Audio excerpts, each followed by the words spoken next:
Olá pessoal, nesse vídeo eu vou estar testando aqui o microfone novo aqui, microfone de lapela. Não sei se vai melhorar o som, a ideia é que fique melhor, né? Vou estar trazendo aqui um assunto que surgiu numa live da Multiversal, no chat.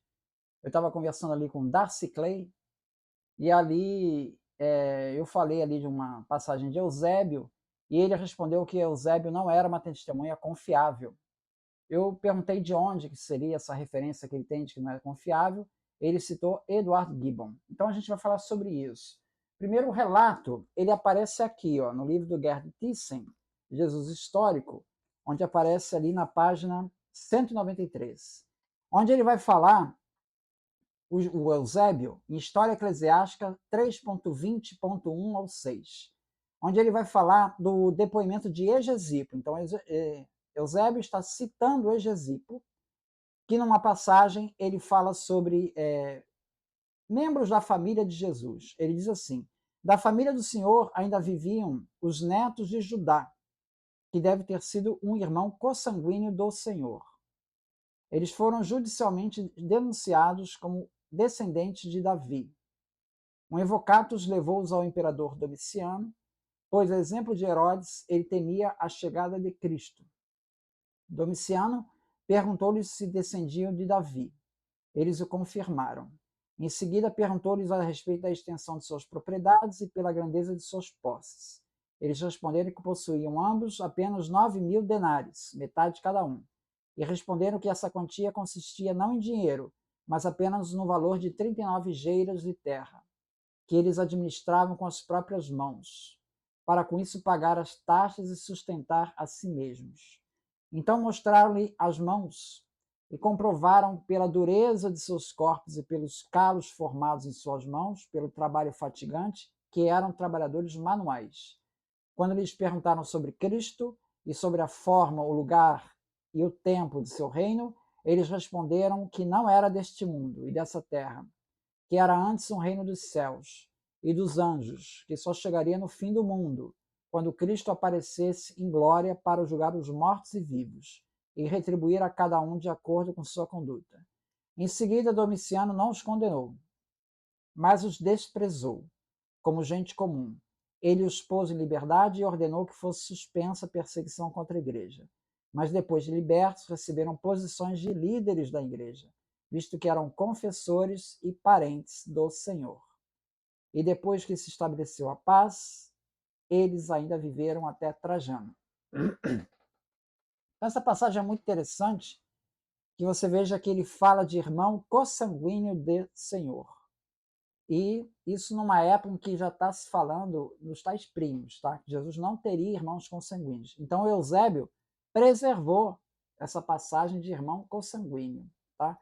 Outro ponto interessante é que Eusébio, em outra passagem, o próprio Eusébio, isso já foi até falado pela Multiversal, ele acredita que as profecias de Jesus se cumpriram todas no ano 70, com a destruição de Jerusalém. Eusébio de Cesareia. Aqui nessa passagem, Hegesipo claramente diz que não, que esses netos que são da época do Domiciano ainda estão aguardando a vinda de Jesus. Tá? Então, a profecia de Jesus ainda não se cumpriu, porque a destruição do templo não encerrou tudo. A vinda de Jesus ainda está por vir. Tá? Então, mesmo com essas contradições com o próprio Eusébio, ele preserva o texto, mesmo contradizendo o que o próprio Eusébio está dizendo. Tá? Aqui é interessante que Domiciano, que é um Flaviano, né, o último imperador Flaviano, ele, a princípio, ele não sabe nada de Jesus. Então, esse depoimento aqui, ele simplesmente acaba, soterra a teoria flaviana, porque não é Jesus romano. Domiciano, que é um dos flavianos, não sabe absolutamente nada dessa história de Jesus. Ele vai procurar saber aqui, tá? E o que é dito aqui não é que Jesus veio com os exércitos de Roma, nada disso. Ali tá, Jesus ainda há de vir. Então ele não está corroborando a tese flaviana, está derrubando totalmente a tese flaviana. Mas aí o Darcy Clay, então, diz que Eusébio não merece credibilidade. Né? Bom, eu vou trazer aqui 3 elementos, tá? Para eu dizer que sim, Eusébio merece credibilidade. Primeiro, eu vou trazer um texto da Sabrina Inovlock, Eusebius and the Jewish Authors. Ela vai fazer uma comparação de Eusébio com os autores judeus. O livro fala só sobre isso, para saber até que ponto Eusébio é confiável. E aí ela faz a seguinte comparação, ela faz o seguinte texto. Esse meu estudo, eu espero ter demonstrado que Eusébio merece ser julgado de uma maneira mais sutil. Ou seja, não dá para você simplesmente dizer que o Eusébio é um fraudador. Ela não diz isso. Ela não diz. Se ela pega os textos que Eusébio está citando, que a gente conhece, e ela vê que os textos batem. Não tem nenhuma fraude. Essa daqui seria uma inserção gigantesca, né? Porque o texto é longo. Não tem nenhuma outra, com os textos conhecidos que a gente tem, que tenha se identificado essa fraude. Tá? Então vamos seguir em frente aqui. Ela fala o seguinte: mas existem mudanças, porque Eusébio é um apologeta. Por exemplo, algumas passagens de Filo e Aristóbulos, em Logos e Sofia, são interpretadas por Eusébio com uma perspectiva de uma teologia cristã. Tá? Então, ele reinterpreta esses textos com base numa perspectiva cristã. Tá? Outro exemplo que ela pega do texto de Providência de Filo, que Eusébio tira esse texto do contexto. Então ele dá a seus leitores a impressão de que Philon afirmou que a matéria foi criada. No entanto, nada permite concluir isso quando a gente lê o texto do Philon. Então ele alterou um pouco, né? Mas não é uma fraude completa. Né? Quando ele relata as citações de Filo e Joséfo, o episódio dos estandartes, por exemplo, trazido ao templo por Pilatos, Eusébio tem o cuidado de não dizer que os judeus finalmente venceram a causa sobre Pilatos, seja graças ao apoio do imperador, como aparece na versão de Philon, seja a obstinação deles em guardar a lei, como aparece na versão de Joséfo. Outra questão, João Batista. Quando Eusébio reproduz o testemunho de Joséfo sobre João Batista, tem uma passagem ali que é problemática, porque é diferente dos evangelhos. Ele interrompe a passagem ali. Ele para a passagem ali. Ele não coloca a parte problemática. Tá? Então, ele tem essas omissões.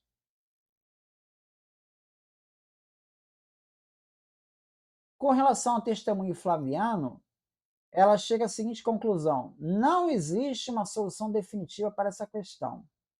Mas eu argumento que Eusébio é improvável que ele forjou todo o testemunho flaviano. Então, a hipótese de todo o testemunho flaviano foi uma inserção, aqui a autora está dizendo que não, isso, ela, nas palavras dele, é improvável. Tá?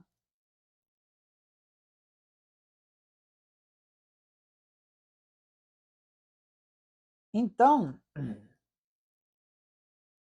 Eusébio, às vezes, se apropria de uma citação interpretando-a, ou seja, dando novo significado, como a gente já viu. Por exemplo, quando Eusébio fala da passagem de Joséfo, que ele descreve fenômenos sobrenaturais que ocorreram ali no templo durante a Guerra Judaica, o Eusébio interpreta esses eventos como sinais do fim do judaísmo e a substituição pelo cristianismo. Só que isso não está em Joséfo.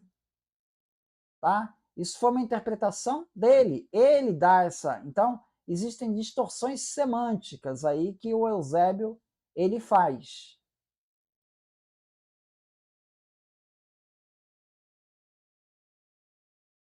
Então, portanto, a conclusão da autora é que a gente não identifica passagens inteiras fraudadas. E também ele não é 100% fiel na reprodução. Ou seja, a conclusão que ela tira tem que ser mais sofisticada e variada, tá? Variável, né? Ou seja, é mais sutil.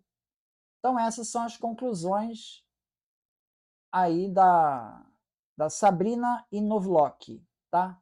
Bom, vou trazer aqui o segundo testemunho, a segunda argumentação.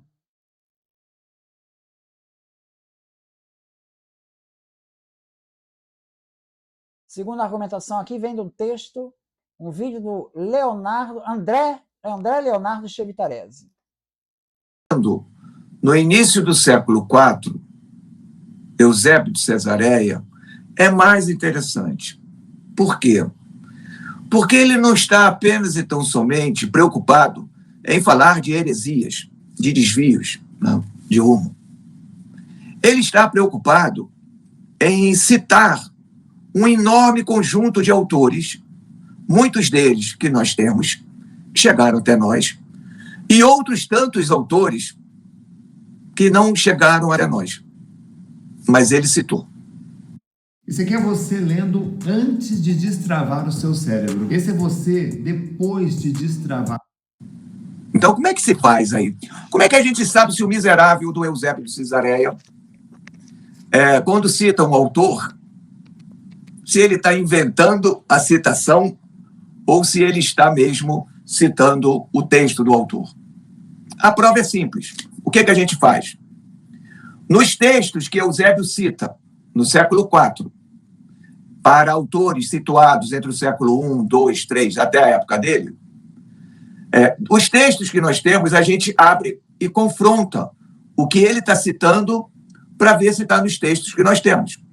E o miserável do Eusébio de Cesareia era ipsilítere, citava exatamente o que estava no texto.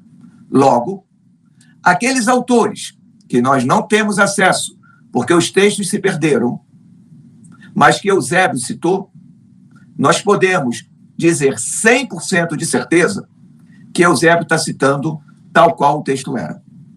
Ele não muda a citação. Entenderam? Então, esse cara vai apresentar a vocês... Então, veja aqui que o Chevitarese, André Chevitarese, ele é mais radical aqui que a Sabrina. A Sabrina ela fez um livro inteiro só sobre esse assunto. E ela foi mais sutil, ela identificou sim variações. Então ela não é 100% quanto o Chevitarese está dizendo. Mas ela concorda com o Chevitarese. Realmente você não tem adulterações a ponto de incluir uma história inteira. Isso não é identificado. Isso aparece, o Chevitarese diz isso e a Sabrina também dizem isso. Então são dois especialistas na área, tá, que analisaram a obra de Eusébio de Cesareia e dão esse testemunho favorável. Então, aquele testemunho dos irmãos de Jesus, não há nenhuma evidência que isso seja uma fraude. Agora vamos para o Edward Gibbon. Bom, o Edward Gibbon foi citado lá pelo Darcy Clay. Eu procurei todas as ocorrências aqui de Eusébio no texto do Gibbon. Eu não achei nenhuma repreensão, né? A passagem que aparece, ela é citada pelo Edward Gibbon. Edward Gibbon, lembrando que ele é do século XVIII, tá? A pesquisa já avançou muito de lá para cá. Mas vamos ver o que o Gibbon fala, né? Ele fala assim, entre os cristãos que foram levados perante o tribunal do imperador, ou como parece mais provável, antes do procurador da Judéia, duas pessoas teriam aparecido, distinguindo-se por sua extração, que foi verdadeiramente nobre, mais nobre do que dos maiores monarcas. Estes foram os netos de São Judas, o apóstolo, que era irmão de Jesus.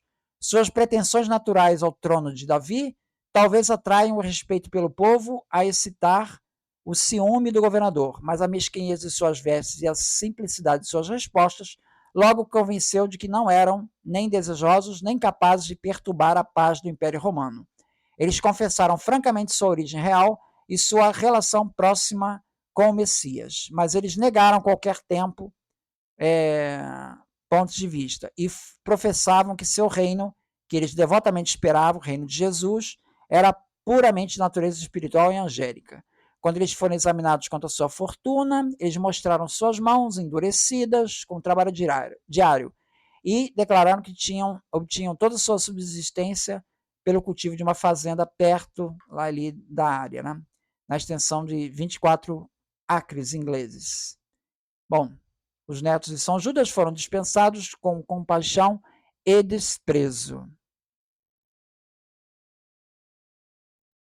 Bom, então esse é o testemunho aqui do Gibbon.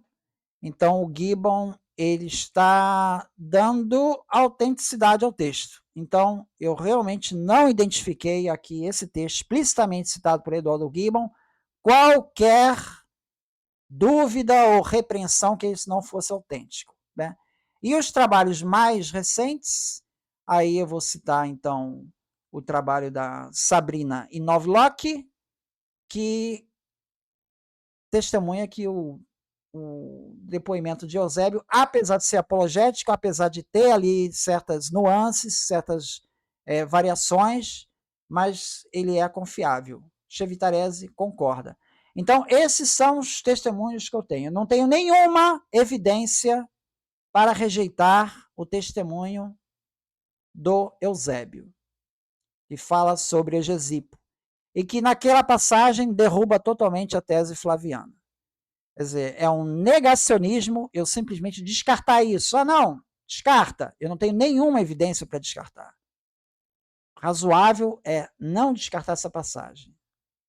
Isso é o que as pessoas que se debruçaram sobre esse assunto chegaram a essa conclusão.